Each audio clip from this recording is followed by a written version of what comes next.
Madame, Monsieur, bonsoir et ravi de vous retrouver pour votre émission Sur la brèche.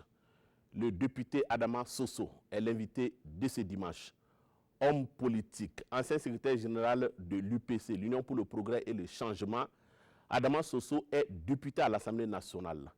Technicien supérieur de l'hydraulique et de l'équipement rural de formation, il est également titulaire des masters 2 en sciences de l'information documentaire. Monsieur Soso, bonsoir.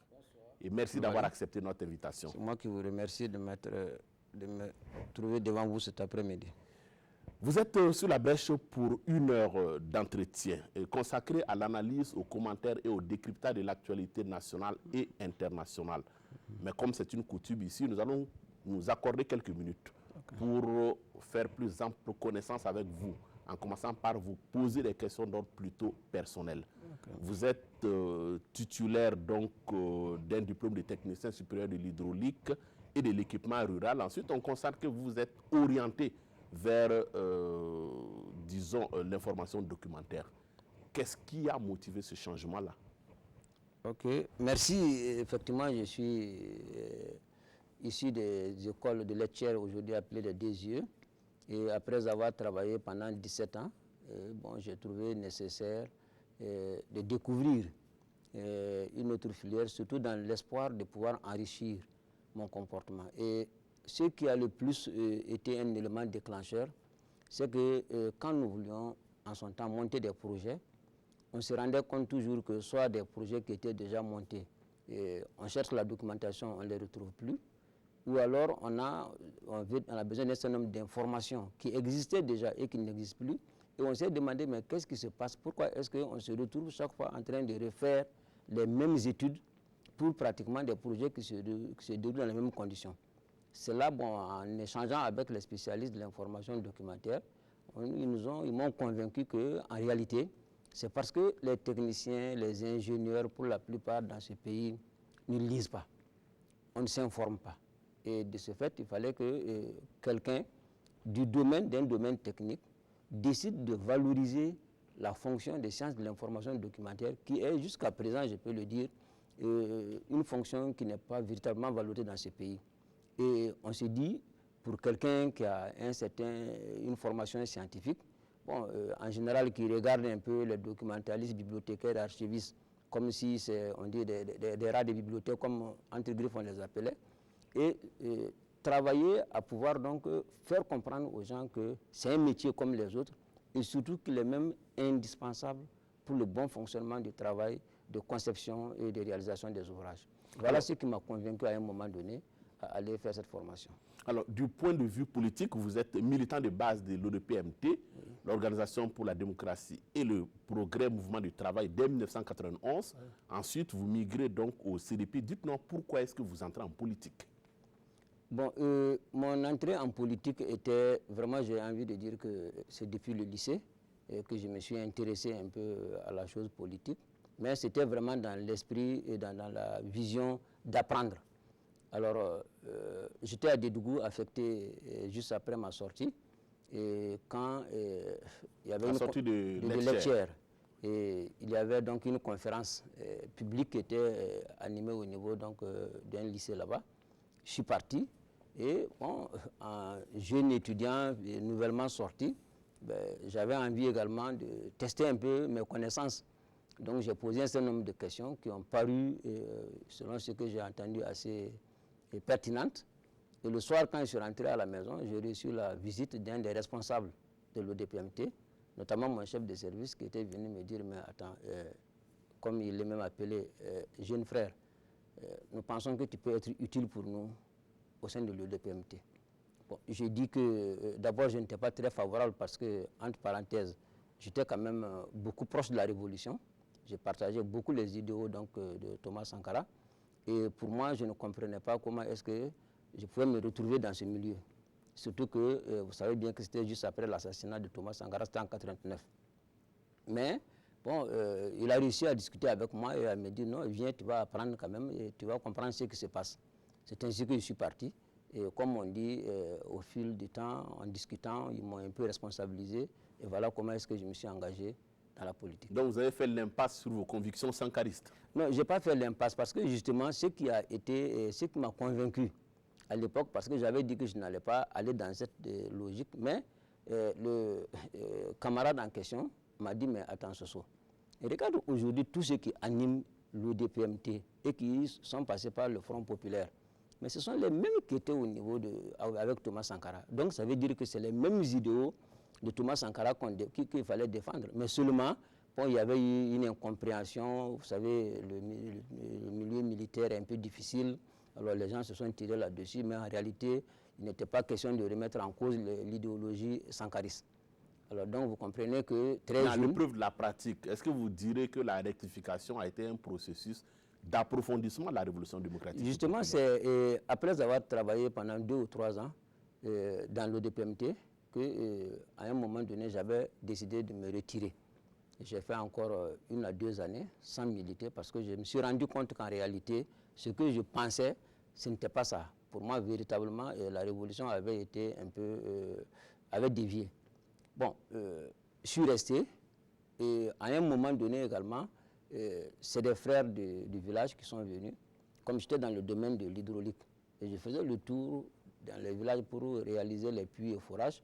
En discutant avec les parents, les gens m'ont dit, mais attends, tu peux quand même aussi être notre porte-parole au niveau donc, de la politique. Bon, je dis, mais attendez, nous n'avons pas tellement les mêmes visions, mais ils ont dit non, dans tous les cas, vas-y, nous allons te soutenir. Et c'est ainsi que j'ai décidé encore de reprendre et de dire même que je me suis présenté à la députation pour la première fois en 1997. Au moment où j'étais convaincu que, puisque vous savez qu'à l'époque c'était les primaires qui étaient organisées, j'étais convaincu que je n'avais aucune chance, mais pour moi, c'était une occasion de voir comment les choses se passaient.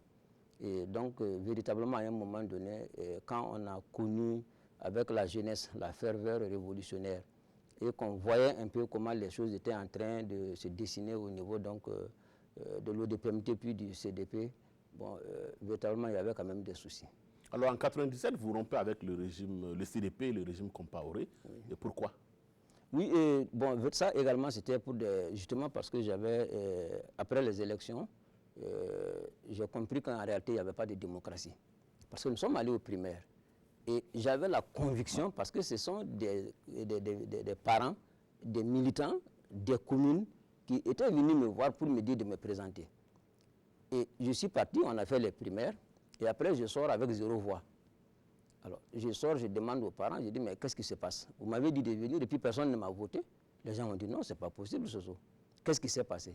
C'est là que j'ai compris qu'en réalité, parce qu'en ce moment quand même, on avait des frères bien placés, des ministres, des députés, directeurs de cabinet du président et autres qui étaient dans l'arène politique. Donc c'est là que j'ai compris qu'en réalité, le jeu était joué depuis Ouagadougou. Parce que moi, je ne connaissais personne au niveau du sommet à Ouagadougou. Donc pour moi, vraiment, c'était un engagement comme ça. Et ça m'a convaincu qu'en réalité, il n'y avait pas de démocratie. C'est ça qui m'a fait reculer. Mais par ailleurs, est-ce que ce n'est pas le fait aussi d'être resté simple militant de base que vous avez fini par partir? Parce qu'aujourd'hui, à l'UPC, par exemple, vous étiez secrétaire général. Non, ce n'est pas ça, hein, parce que je vais vous dire qu'à Dédougou, quand on est venu me chercher, je venais d'arriver à Dédougou, je n'avais même pas fait 6 mois. Et il y avait les élections, donc la réorganisation des structures à l'époque. On m'a dit, il y a une élection demain matin, viens, on va te confier un secrétariat, un poste au niveau du bureau local. J'ai dit, mais je viens d'arriver, je ne connaissais même pas 5 personnes à Dédougou. Comment est-ce que je peux aller me présenter pour une élection et pouvoir espérer quelque chose? À l'époque, on m'a dit, non, ne t'en fais pas, ne t'occupe pas de ceux qui vont te voter. L'essentiel est que tu dises que tu es d'accord et on va te voter. Effectivement, j'ai été acclamé sans rien comprendre parce que je me suis dit, on m'a acclamé sans me connaître. Mais j'ai compris après que c'était le système qui était organisé de telle sorte que, en moins de 2 ans, je suis passé donc de la cellule de base au niveau donc, des secteurs structurés au niveau de notre service. Je me suis retrouvé quand même dans la structure départementale, puis dans la structure provinciale de l'ODPMT. Donc ça veut dire que système. Ça veut dire que mon ascension, à l'époque, était véritablement... ça ne me posait pas de problème. Parce que je voyais que je pouvais évoluer, mais véritablement, j'avais un problème de conviction et surtout la manière de faire me posait problème. Alors, conviction pour conviction, vous avez dit tantôt, vous êtes quand même révolutionnaire à l'origine, adepte notamment des idéaux de la révolution démocratique et populaire. Aujourd'hui, vous vous retrouvez à l'UPC, l'Union pour le progrès et le changement, qui affiche ouvertement, en tout cas, son obédience libérale. Comment est-ce que vous expliquez ça? Est-ce que ce n'est pas un grand écart d'un point de vue idéologique, cela s'entend? Justement, c'est pour cela. Est-ce que vous savez que Thomas Sankara était le plus libéral? Demandez à ceux qui... Oui, je vais vous expliquer justement. Parce que le libéralisme, c'est quoi d'abord? C'est donner la possibilité aux gens de s'exprimer, de décider de leur avenir. Et je crois que sous la Révolution, vous aviez vu quand on faisait le lotissement, on montait sur des tabourets pour dire quels sont ceux qui voulaient et est-ce qu'il y en a. Il n'y avait pas de plus libéral que ça. C'était la véritable démocratie. Quand vous regardez dans les services, quelqu'un qui avait un comportement qui n'était pas correct, parce que le libéralisme également exige une certaine éthique et un comportement qu'il faut défendre. Et nous trouvons qu'aujourd'hui, quand on colle l'étiquette sociale ou bien socialiste à la révolution, c'est une grosse erreur. Il n'y avait pas plus libéral que Thomas Sankara. Aujourd'hui, regardez tout ce qui se défend en termes de liberté d'expression. On me dira que certainement il y avait des bavures, ça ce qui était normal parce que c'est un système révolutionnaire. Mais les gens étaient libres, les gens s'exprimaient. Mais on sait qu'il fallait le faire dans un cadre bien précis, mais sinon, il n'y avait pas tellement une contrainte. Maintenant, il y a eu des dérives dans l'exécution parce que justement, des gens aussi ont cru que la révolution, c'était un moyen de se venger et de régler des comptes. Et c'est eux d'ailleurs qui ont terni l'image de la révolution.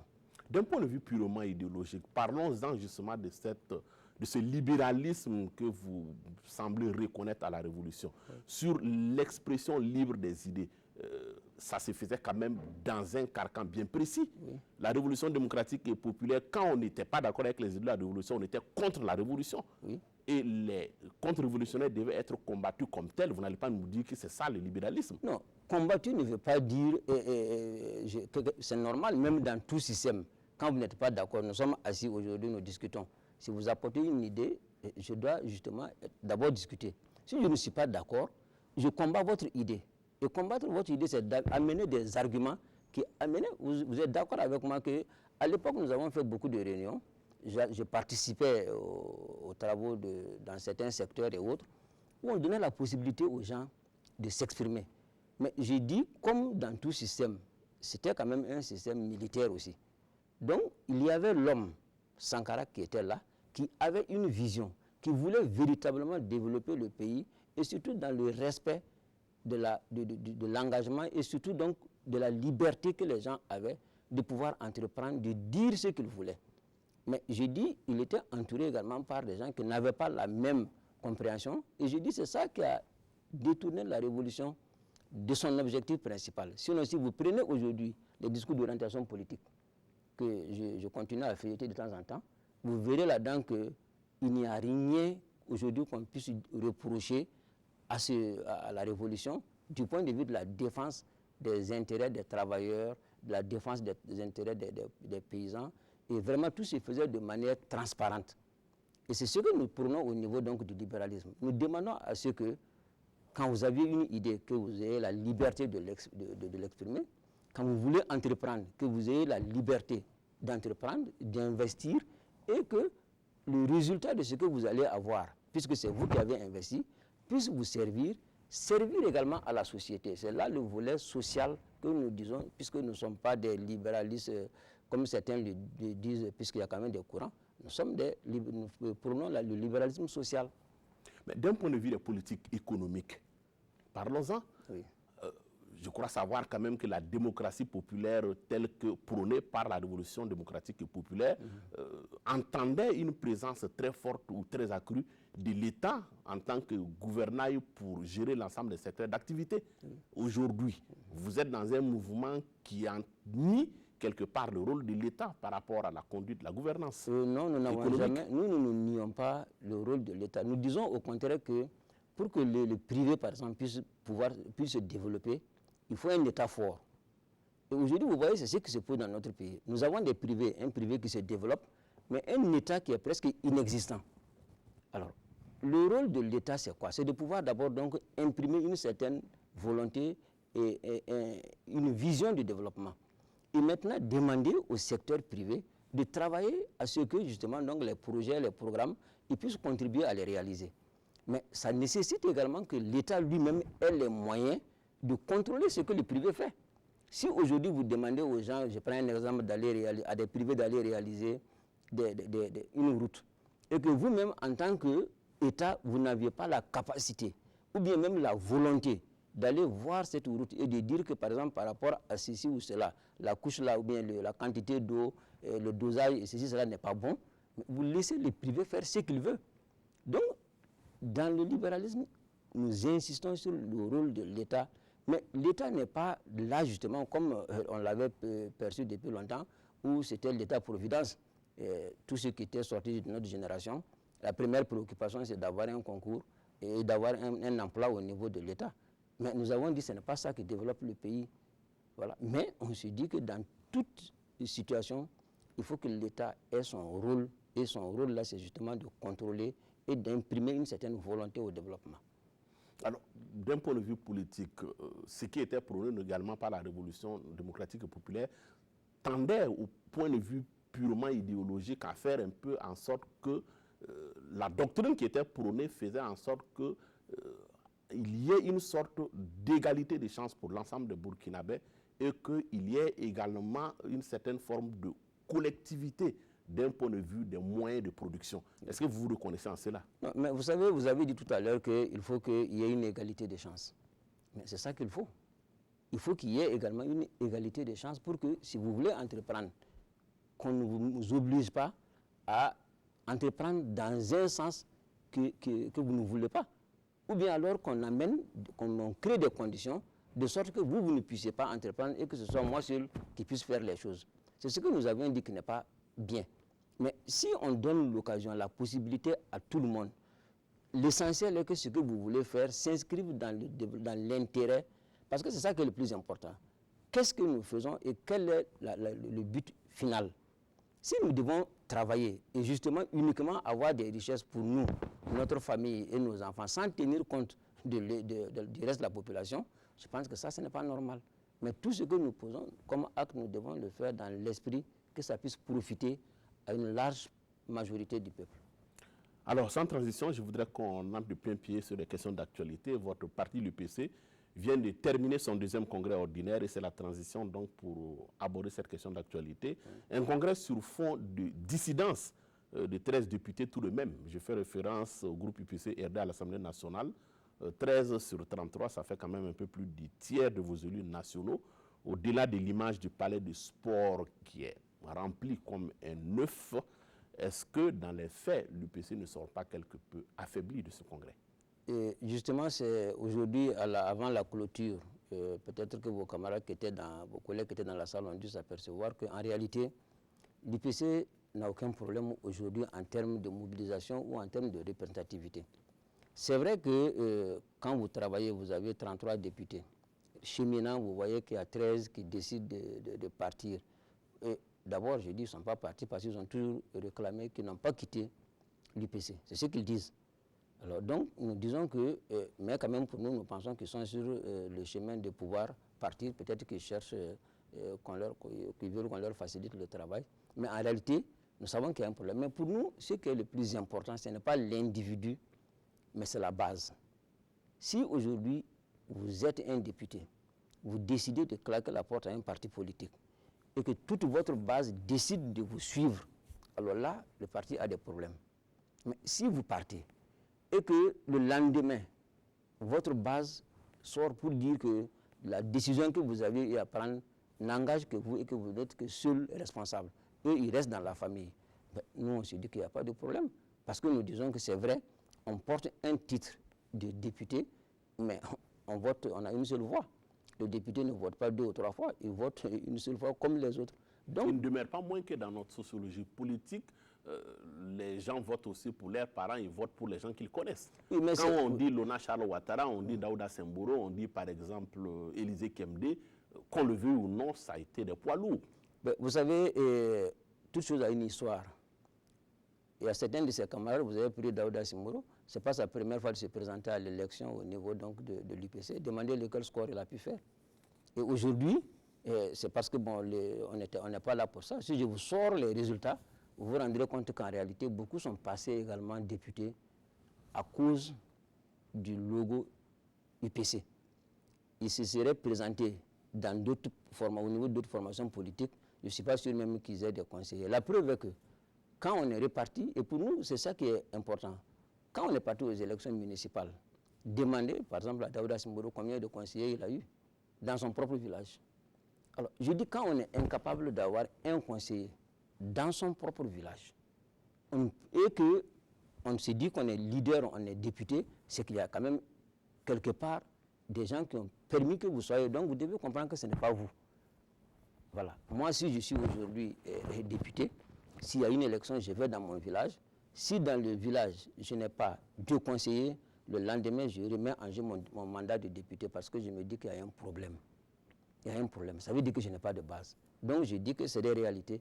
Lona Charles, effectivement, vous avez dit qu'il était député depuis 2012 avec nous. Mais aujourd'hui, au Congrès, nous avons eu des témoignages. Les gens ont dit que son suppléant était là aujourd'hui à notre Congrès. Ça veut dire quoi? Très souvent, nous pensons aussi que quand vous êtes député, on pense que c'est seul qu'on a gagné. Non, vous ne gagnez pas seul. C'est des gens qui vous entourent. Mais si vous sortez seul et vous laissez ces gens, demain, s'il y a une élection, ils vont encore avoir un autre poste. Alors, qu'est-ce que vous faites de cette 13 finalement? Non, nous n'avons rien à faire d'eux. Parce que pour nous, nous disons que ce sont des camarades, ce sont nos militants qui se sont trompés et nous attendons tout simplement qu'ils reconnaissent qu'ils se sont trompés et qu'ils sont prêts à revenir à la maison mère. Parce que nous disons l'erreur est humaine comme on le dit, parce que nous étions quand même à un moment aussi où nous ne sommes pas dupes. Vous savez, quand vous faites la politique, surtout dans un parti d'opposition, il y a toutes les sortes de tentations, il y a toutes les sortes de pressions et comme quelqu'un l'a dit, tout homme a un prix. Il y a des gens pour un poste ministériel, ils sont prêts à trahir. Il y en a pour un poste de directeur, ils sont prêts à trahir. Pour d'autres, pour 2 ou 3 millions, ils sont prêts à trahir. Donc, mais vous dites quoi? Mais ce qui est le plus important pour nous, c'est que ce sont des militants, jusqu'à présent, jusqu'à preuve du contraire, qui se sont trompés et nous pensons véritablement qu'ils vont revenir parce qu'ils n'ont plus d'autre issue. On dit aussi qu'en politique, il n'y a rien d'anodin. Dans l'opinion, certains s'interrogent sur la proximité apparente entre Zéphirin Diabré et Edi Komboïgo du CDP. Une interrogation sur la ligne politique de l'UPC qui ne serait pas lisible. Qu'est-ce que vous répondez à cela? Non, l'UPC a une ligne politique lisible, mais nous avons toujours dit que l'UPC travaille d'abord avec des Burkinabés et pour des Burkinabés. Hier également, à notre congrès, le président du CDP était là, il a pris la parole. Et vous avez peut-être suivi ce qu'il a dit. Et notre président également a pris la parole. Et nous avons dit, si nous devons travailler avec le CDP, avec l'ADF-RDA, avec n'importe quel parti, nous le ferons de manière claire, au vu et au su de tout le monde. Nous n'allons pas diaboliser le CDP le jour et la nuit continuer à aller négocier avec le CDP. Non, ce n'est pas comme ça. Parce que vous êtes d'accord avec nous que le CDP, hier, comme Edi Komboïgo l'a dit, la mauvaise graine qu'il y avait au CDP, c'est elle qui est partie créer le MPP. Et aujourd'hui, le CDP est là avec la bonne graine. Nous ne faisons pas de... Mais historiquement, vous êtes associé avec cette mauvaise graine pour renverser le régime Compaoré. Oui, mais c'est ce que nous avons dit. Nous ne restons pas dans une logique, comme disait notre président, d'anciens combattants. Ce n'est pas parce que hier, il y avait quelque chose qui nous liait. Et d'abord, je précise qu'en réalité, le MPP est venu au moment où la lutte était en train de prendre une certaine ampleur. Si on n'avait pas lutté pendant 2 ans, le MPP ne serait pas créé et ils n'auraient pas eu le courage de venir. Ils sont venus, ils ont renforcé la lutte, nous sommes d'accord, mais en réalité, cela ne veut pas dire que nous avions les mêmes manières de travailler.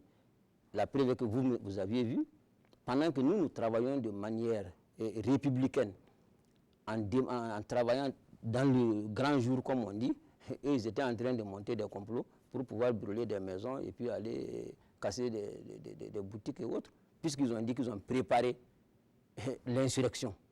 Ils l'ont décidé. Ça veut dire qu'ils assument et tout ce qui s'est passé au niveau de l'insurrection, dans le bon sens comme dans le mauvais sens. Est-ce que vous êtes en train de renier la paternité de l'UPC par rapport à l'insurrection des 30 et 31 octobre? L'UPC, nous avons dit que l'insurrection a été conçue, je peux dire, travaillée depuis que ce que nous avons appelé l'appel de Combisserie. Vous savez qu'en 2013, les députés de l'opposition se sont retrouvés à Combisserie pour réfléchir quand le problème de Sénat s'est posé.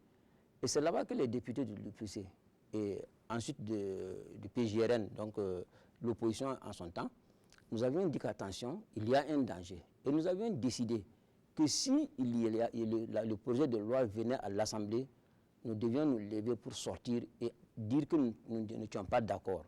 Mais vu notre nombre, nous avons dit qu'il fallait quand même qu'on implique nos états-majors, notamment donc nos partis politiques.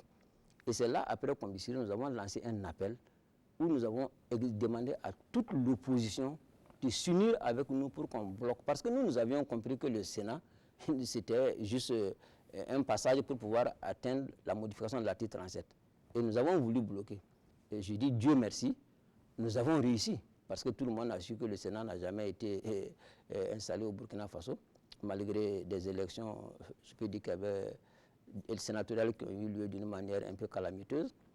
Mais au résultat, nous disons que l'insurrection n'eût été cet appel de Combisserie, n'eut été la volonté du président Zéphirin Diabré de réunir autour de lui tous les leaders de l'opposition, il n'y aurait pas eu insurrection. Parce que vous vous rappelez que pour que le MPP vienne même à la place de la nation, au meeting, pour décider de participer à nos mouvements, nous avons eu une rencontre.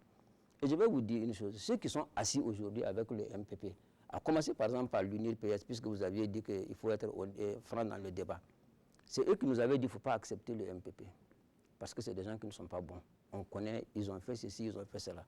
Zéphirin a dit non, écoutez, tant qu'ils disent qu'ils défendent les mêmes idéaux que nous, les mêmes objectifs, on peut les accepter. On les a acceptés, ils sont venus. Mais aujourd'hui, vous voyez qui travaille avec eux. Alors, s'agissant du discours du président Diabré à l'ouverture du Congrès, il a été question de réconciliation et de rassemblement des forces politiques pour une véritable alternance en 2020. Vous le savez sans doute, ce discours est aussi perçu comme un appel de pied au CDP, l'ex-parti au pouvoir, une expression quelque part de la volonté de l'UPC d'accéder au pouvoir à n'importe quel prix, quitte à marcher sur les cadavres de l'insurrection populaire et du coup d'État de septembre dernier. Qu'est-ce que vous pensez de cette façon de voir les choses? Vous saviez qu'en 2015, après les élections présidentielles, si Zéphirin Diabré était sorti le soir et dire qu'il ne reconnaissait pas la victoire de Roch Marc Christian Kaboré, il ne serait pas président aujourd'hui. Ça, je peux vous le garantir. C'est pour dire quoi? C'est pour dire que l'UPC n'est pas prêt et nous ne le ferons jamais. Nous ne marcherons jamais sur des cadavres pour arriver au pouvoir. Nous n'allons jamais le faire. Pour arriver, nous avons besoin de tous les Burkinabés, qu'ils soient militants de l'UPC ou pas, qu'ils soient du CDP ou pas, qu'ils soient même politiques ou pas. Parce qu'une élection, ce n'est pas uniquement que des hommes politiques, ce n'est pas que le politique qui va voter. Vous, vous êtes de la presse, mais vous n'êtes pas affilié à un parti politique, à ce que je sache, mais vous votez quand même. Donc, c'est pour. Mais nous avons besoin justement de toutes les voies qui peuvent nous amener, parce que nous avons la conviction que pour sortir le pays aujourd'hui de la situation de chaos, de la situation d'insécurité générale, de la situation de corruption, nous pensons, et c'est notre conviction, qu'avec l'UPC, on peut le réussir. Et c'est pour cela que nous demandons que tout le monde s'associe à nous. Mais nous ne le faisons pas également dans n'importe quelle condition. Parce que nous avions d'abord une coalition depuis les élections passées. Si vous lisez les critères pour adhérer à notre coalition, vous vous rendrez compte que nous ne sommes pas prêts à la violence. Alors, l'alternance véritable dont il est en question laisse également une partie de l'opinion assez circonspecte. Elle a ce sentiment qu'il s'agit de faire le lit d'un retour au pouvoir du CDP, seul ou en alliance avec l'UPC. Est-ce que vous partagez les doutes sur cette alternance que vous prônez justement? D'abord, nous ne partageons pas parce que nous sommes convaincus que c'est nous qui allons arriver. Maintenant, je dis, c'est une élection. Si les Burkinabés, dans leur majorité, décident de faire revenir le CDP au pouvoir, Je dis c'est le Burkina qui l'aura décidé, ce n'est pas l'UPC. Et nous disons, voilà pourquoi nous pensons que, et nous avons cette conviction que nous allons arriver, parce que nous voyons quand même les choses avancer. Vous savez qu'au niveau de notre congrès, c'est justement le thème que nous avons inscrit, en disant une victoire éclatante. Pour nous, la victoire, on ne doute même pas de ça. Mais nous voulons gagner de la plus belle manière et donner à notre président toute la légitimité pour pouvoir travailler véritablement dans un esprit de réconciliation nationale. Nous ne pouvons pas construire le Burkina Faso avec des gens qui se regardent comme... Et regardez un peu les débats qui se passent parfois sur les télés, à l'Assemblée nationale ou autre. Mais cette réconciliation, qu'est-ce que vous entendez mettre dedans? Pour vous, la réconciliation nationale, elle suppose quoi?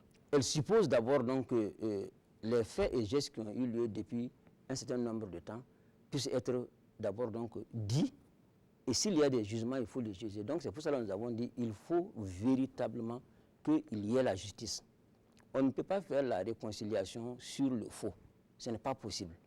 Et nous pensons que le Burkina Faso a les ressorts nécessaires pour pouvoir se donner une justice véritablement, et je peux dire équitable, et que les gens, en laquelle les gens vont croire. Et une fois que ça, les gens ont posé les problèmes, on sait qui a posé, qui a fait quoi, on a jugé, maintenant on peut se pardonner.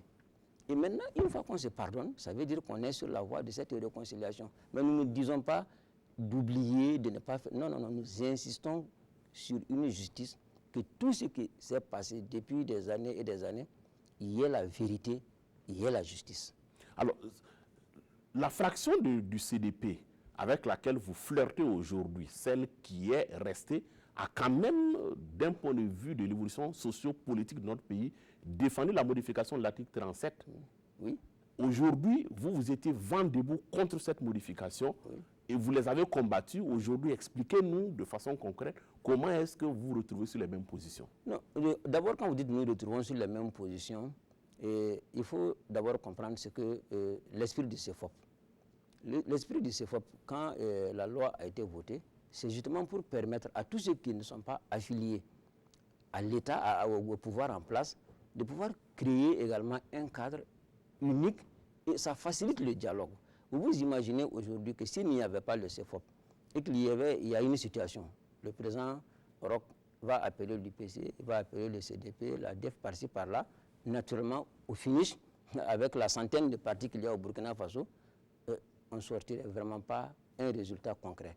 Donc c'est ça qui a amené l'esprit, l'idée de création du CEFOP, pour nous permettre d'abord donc de travailler, parce que d'abord au sein de cette organisation qu'est le CEFOP, les gens sont obligés d'avoir une manière, un consensus, un compromis pour travailler. Au sein de la majorité, c'est la même chose. Et une fois qu'on a quand même ces consensus-là, ces compromis, on les met ensemble et facilement le dialogue peut s'installer et on peut réussir. Mais nous n'avons pas les mêmes, parce que nous sommes des sociaux-libéraux. Mais le CDP, ils sont des sociaux-démocrates, c'est ce qu'ils disent. Donc vous voyez que nous n'avons pas la même vision, la même manière de développer. Mais sur des questions, aujourd'hui, je prends l'exemple de l'insécurité. On n'a pas besoin d'être du CDP ou de l'UPC, ou de dire qu'on défend une idéologie pour reconnaître que le pays a un problème sérieux du point de vue de sa sécurité. Les gens vivent dans l'insécurité totale. Donc, pour nous, ça, ce n'est pas une question d'idéologie, c'est une question de vie courante qu'il faut réaliser. Aujourd'hui, vous prenez les commerçants. L'économie du Burkina Faso tourne au ralenti. Celui qui est au marché au Rodouoko, il s'en fout de votre idéologie sociale libérale ou bien de votre idéologie. Non, ce n'est pas ça son problème. Son problème, c'est que vous lui créez les conditions pour qu'il puisse vendre librement ses articles. Alors, vous croyez qu'aujourd'hui, ce serait bon que les hommes politiques se jouent avec ce peuple sous le prétexte que nous avons des idéologies différentes? Ce ne serait même pas honnête. Nous devons être à mesure justement de mettre l'intérêt du pays là devant et à un moment donné de dire, même si ce n'est pas mon idéologie, ce n'est pas ma vision, mais si le peuple, si ce que je vais poser comme acte va permettre au peuple donc de sortir d'une situation difficile, je le pose. Dans l'analyse, un de vos anciens camarades, lui Armand Wali, pour le citer, estime que le MPP était votre allié naturel au sortir des élections couplées. de 2015. Je l'ai reçu également dans cette émission. Aujourd'hui, bien entendu, il est conseiller social du président du Faso. Est-ce que vous comprenez son argumentaire sur cette alliance naturelle entre l'UPC et le MPP au sortir des élections? S'il devait y avoir une alliance naturelle, ça veut dire qu'avant les élections déjà, on devait mettre en place cette alliance qui dit que une fois que soit c'est le MPP ou c'est l'UPC qui arrive au pouvoir, voici les conditions de gestion. Il n'y a pas eu cette alliance. Il n'y a aucun compromis, il n'y a aucune vision. Rien n'a été fait pour dire que si un des groupes arrive au pouvoir, il doit travailler avec l'autre. Donc chacun est parti de son côté. Nous avions notre coalition. Si nous arrivions au pouvoir, c'est avec eux que nous allions travailler. Si le MPP est arrivé au pouvoir, ils avaient leur coalition, ils ont choisi de travailler avec ceux-là qu'ils voulaient. Donc, pour nous, il y a même le problème, l'allié naturel, c'est celui avec lequel, au-delà où il y a un certain nombre de valeurs qui vous unissent et que vous décidez à un moment donné de dire, bon voilà, compte tenu du fait que nous sommes unis par telle et telle chose, voilà ce que nous allons faire. Mais ça se prépare. Il ne faudra pas attendre justement qu'on gagne un pouvoir pour chercher, ça ce n'est pas... Voilà pourquoi nous avons dit dans notre congrès qu'il faut dès à présent chercher à réfléchir sur les questions d'alliance. De telle sorte que si nous avons le pouvoir, qu'on ne soit plus encore en train de réfléchir pour dire avec qui nous allons travailler. Et c'est ce qui est arrivé. La preuve que vous avez vu les MPP, après le pouvoir, ils ont mis un mois sans pouvoir mettre un gouvernement en place. Mais si c'était des trucs qui avaient été conçus à l'avance, mais dès le jour où vous êtes élu président, avant même que le Conseil constitutionnel ne valide, vous avez déjà votre gouvernement. Alors on change de sujet, mais on reste dans la sphère publique pour parler de la naissance du MTT, de l'ancien ministre de la fonction publique Augustin Loada. Il s'agit d'une organisation qui se dit en tout cas politique et qui entend se vouer à la promotion de la citoyenneté et au renforcement de la culture démocratique au Burkina. Comment est-ce que vous réagissez à la création de ce mouvement? Pour nous, nous trouvons que c'est une très bonne chose. Parce que d'abord, les intellectuels doivent pouvoir s'exprimer sur les grandes questions, doivent pouvoir donner également leur point de vue et les orientations qu'il faut aux politiques. Il faut qu'on évite depuis un certain temps, vous avez vu que dans notre pays, les gens, quand vous êtes un homme politique, du coup, on dit non, eux là, c'est pas la peine. Mais pourquoi? Parce que justement, très souvent, les programmes politiques n'étaient pas bien mûris. Et quand vous n'aviez pas d'argument pour défendre votre programme, vous êtes obligé de passer par la corruption, par le vol, par ceci ou cela. Donc pour nous, nous pensons que des intellectuels qui décident de s'organiser et de donner leur vision, leur avis sur comment le pays doit se développer, en tout cas, nous trouvons que c'est une bonne chose.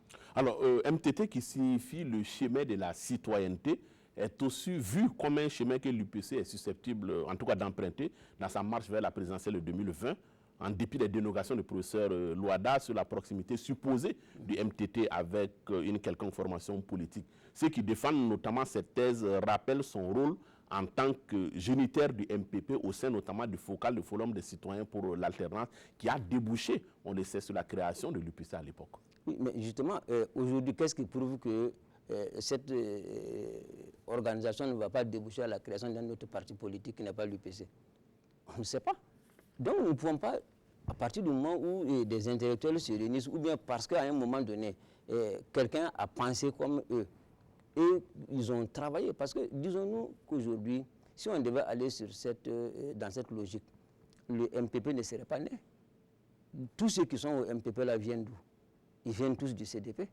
Et avant le CDP, c'était l'ODPMT dont on parlait. Donc c'est pour dire que pour nous, c'est des arguments que les gens avancent. À la limite même, nous disons que c'est même malsain. Pourquoi? Parce que pour quel problème est-ce que vous avez aujourd'hui dans un pays que des intellectuels décident de manière libre de dire nous ne voulons plus qu'on nous taxe forcément de soutenir tel parti, ceci, cela, mais nous voulons donner Mais pourquoi aujourd'hui on ne critique pas la chefferie coutumière? Ils se réunissent. Pourquoi on ne critique pas l'Église catholique ou bien la communauté musulmane qui se réunit et qui donne également son point de vue sur des questions de développement? Mais c'est la même chose. C'est vrai que ce n'est pas une religion, mais c'est quand même une organisation d'intellectuels. Et nous pensons qu'il n'y a pas de problème. En tout cas, dans la critique de la gouvernance Kaboré, le professeur Loada estime que le chant du coq annonciateur, en tout cas, d'un jour nouveau pour le Burkina, tel que promis par le président Kaboré au sortir de la présidentielle, en tout cas, se fait toujours attendre. L'argument n'est pas nouveau en soi, il reprend un peu la thèse de la rupture introuvable avec l'avènement donc du MPP au pouvoir. En somme, il nous dit que le slogan de plus rien ne sera comme avant est resté en fait simplement un verbe. Qu'est-ce que vous pensez de cet argument? Bon, lui, il le dit aujourd'hui, mais d'autres l'ont dit hier. Salif Diallo, paix à son âme, qui était président de l'Assemblée nationale, il a bien dit que le gouvernement actuel qui était là, et il a dit à l'Assemblée que si le MPP continue à gérer comme il le fait aujourd'hui au pouvoir, ce n'est pas sûr que nous puissions terminer notre mandat, notre législature. Il a dit. Il a dit aux députés, si on continue à faire comme on le fait, ce n'est pas sûr. Et lui, il n'est pas prêt à ce qu'on aille dans ce sens. Mais des dirigeants du MPP ont dit que si ils continuent comme ça et qu'ils arrivent en 2020, c'est Alhamdoulilah. Ça veut dire quoi? Ça veut dire qu'eux-mêmes, ils sont conscients que le plus rien ne sera comme avant, n'était qu'un leurre de 20 mots creux qu'ils avaient empruntés juste pour arriver au pouvoir. Donc aujourd'hui, que le professeur Loada vienne redire ça, moi je ne trouve aucun problème. Il n'a fait que dire ce que d'autres ont dit bien avant lui. Et c'est une réalité. Alors on change de sujet pour évoquer le rapport 2017 du RENLAC, le réseau national de lutte anti-corruption. Rapport qui a été rendu public cette semaine. Comment vous avez accueilli la publication de ce rapport? Bon, d'abord, donc, nous remercions le RENLAC pour le travail qu'il est en train de faire, qui permet justement de mettre le doigt sur les questions de corruption dans ce pays. Effectivement, dans leur rapport, ils ont fait le classement où la police vient en tête, mais nous avons dit, ce qu'ils ont dit également n'est pas méconnu du peuple burkinabé. Tous les Burkinabés savent là où il y a les problèmes de corruption. C'est ce que je dis. C'est vrai que le RENLAC le dit, mais pour moi, ça me plaît pas parce que on rappelle aux gens ce qu'ils connaissent déjà. C'est comme si nous-mêmes, nous ne voulons rien faire. Depuis des années, le RENLAC fait des efforts pour expliquer, pour dire dans tel secteur, voilà, il y a ceci, il y a cela. Mais qu'est-ce qui est fait concrètement? Et regardez avec ce qui se passe, peut-être que vous allez le poser à ce qui se passe au niveau de la caisse, la CNSS. C'est des situations de ce genre, c'est purement, ce n'est rien d'autre que de la corruption. C'est même très grave. Et comment voulez-vous qu'un pays se développe si des secteurs qui sont quand même assez stratégiques, notamment la police, quoi qu'on dise quand même aujourd'hui, c'est eux qui sont chargés d'assurer notre sécurité. Si on trouve qu'il y a un problème au sein de la police et que la police est corrompue, on doit tous être inquiets. Et c'est une réalité parce que nous voyons ce qui se passe à longueur de journée. Et aujourd'hui, vous ne pouvez pas me prendre un seul secteur, un seul dans ce pays, où vous allez dire qu'il n'y a pas de corruption. Je n'en connais pas. Peut-être qu'il y en a, mais moi je n'en connais pas. À des degrés divers, mais certainement quand même c'est un réel problème. Alors il y a aussi ce débat sur les montants qui sont en jeu. La police municipale est en tête parce qu'il s'agit d'une petite corruption systémique, parce qu'on parle bien entendu de perception de la corruption. Cette corruption systémique porte sur des montants de 2 000 à 3 000 francs CFA.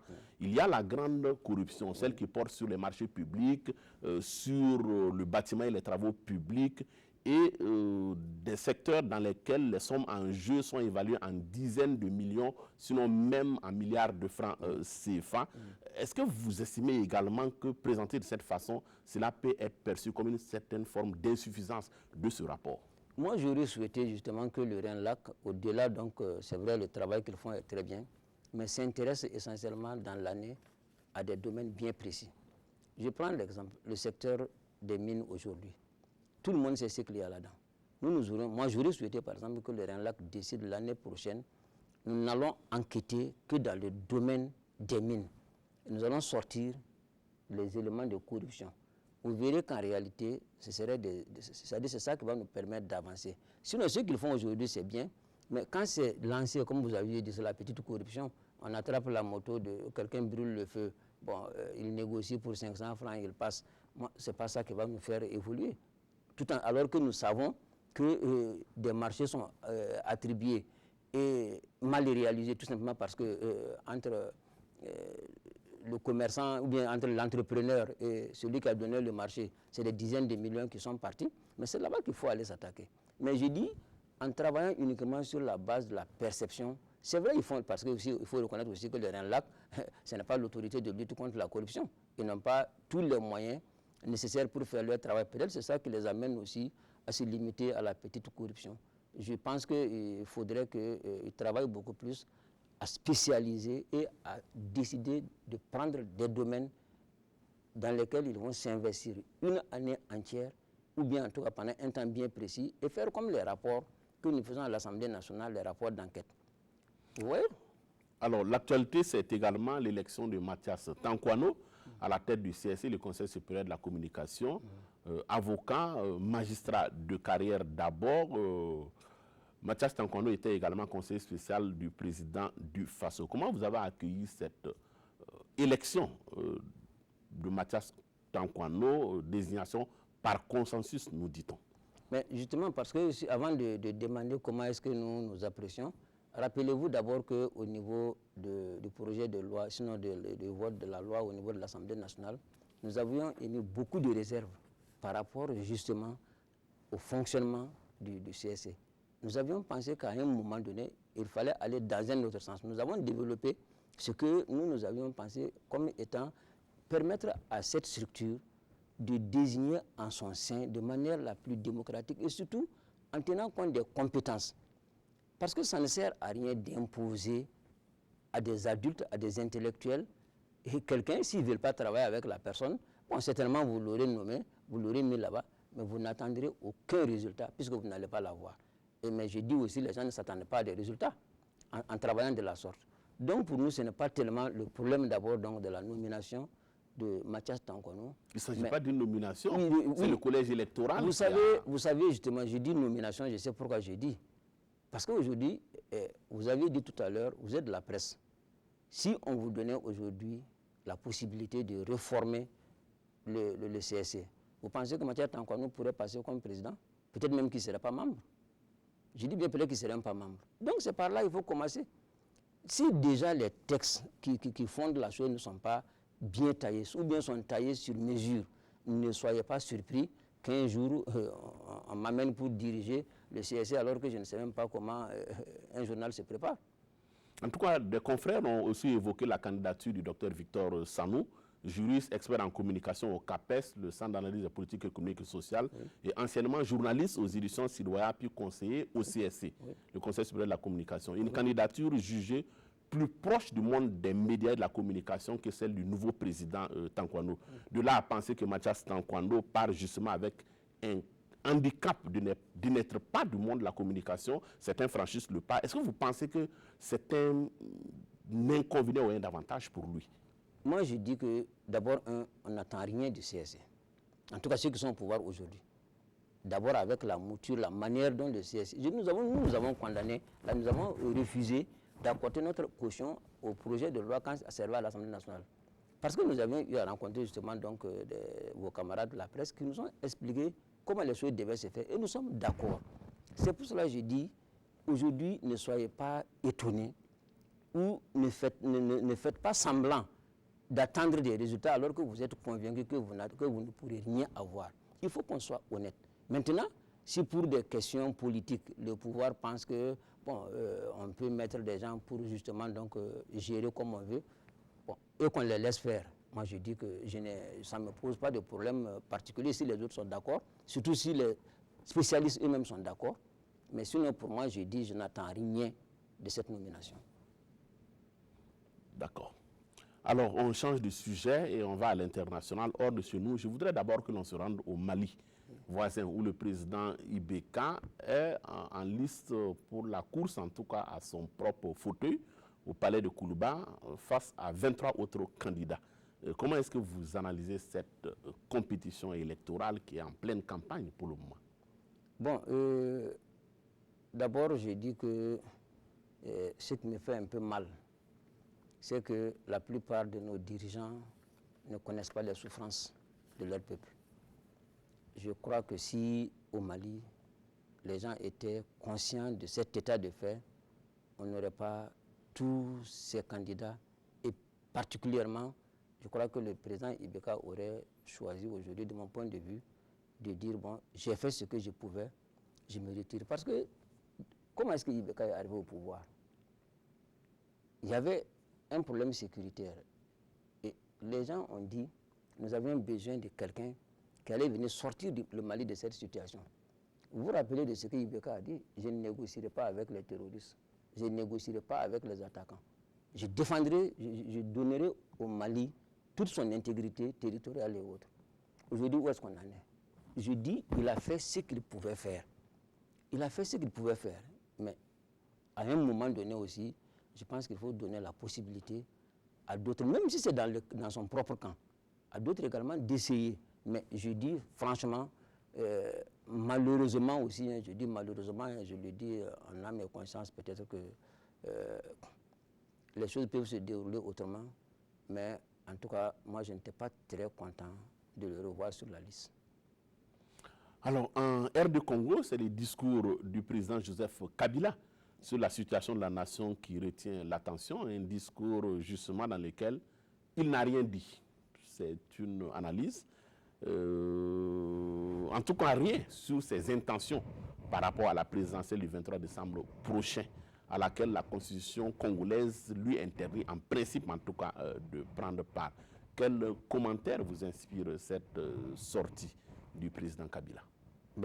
Quand les gens disent qu'il n'a rien dit, moi je dis il a tout dit. Parce que pour moi, il devait dire que je ne me représenterai plus. C'est ça qu'il devait dire. Mais s'il ne le dit pas, qu'est-ce que ça veut dire?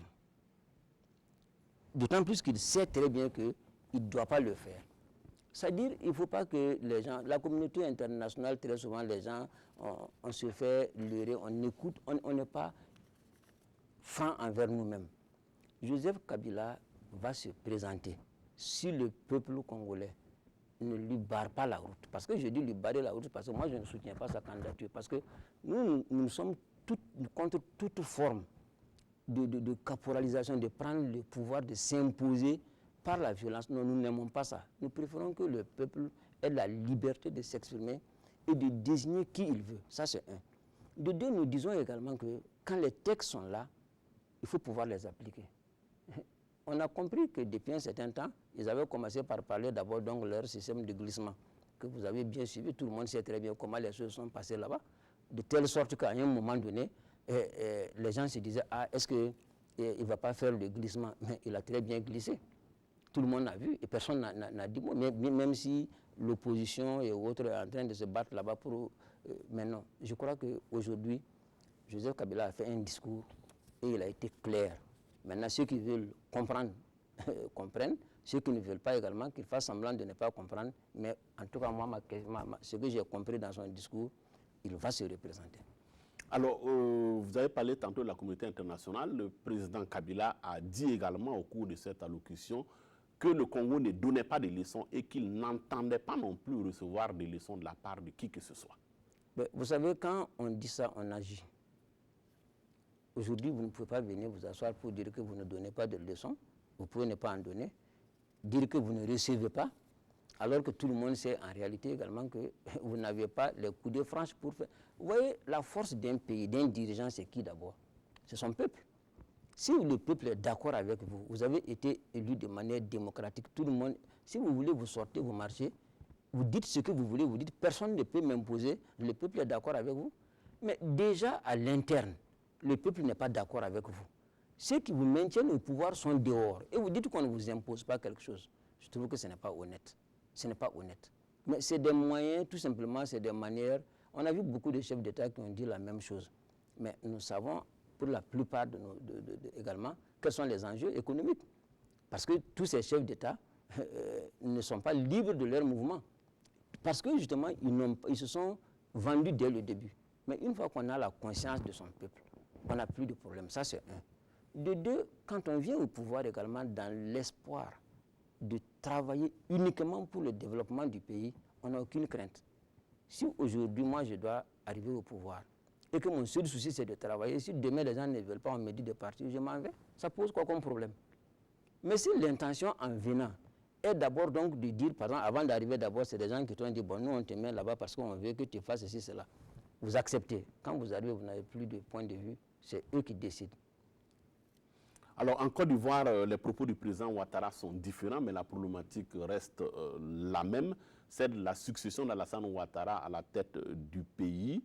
En tout cas, le RHDP, le Rassemblement des Oufouettistes pour la démocratie et la paix, avance à marche forcée, sans en tout cas son ancien allié du PDCI, le Parti démocratique de Côte d'Ivoire, qui s'est fractionné par la même occasion. Comment est-ce que vous analysez le microcosme politique ivoirien et cette déclaration, notamment de Guillaume Soro, qui n'exclut pas de se présenter en 2020 sans toutefois avoir consulté le président Ouattara?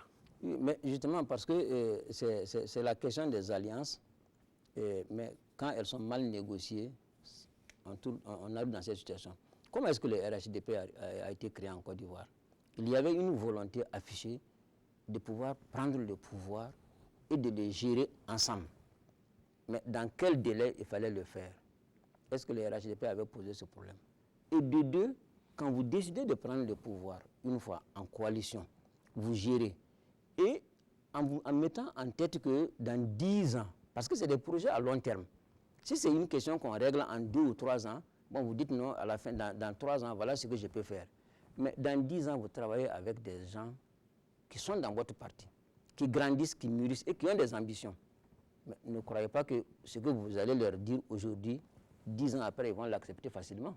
Eux aussi, ils ont besoin de promotion, ils ont besoin d'être donc aujourd'hui, c'est ce qui se passe au niveau du RHDP.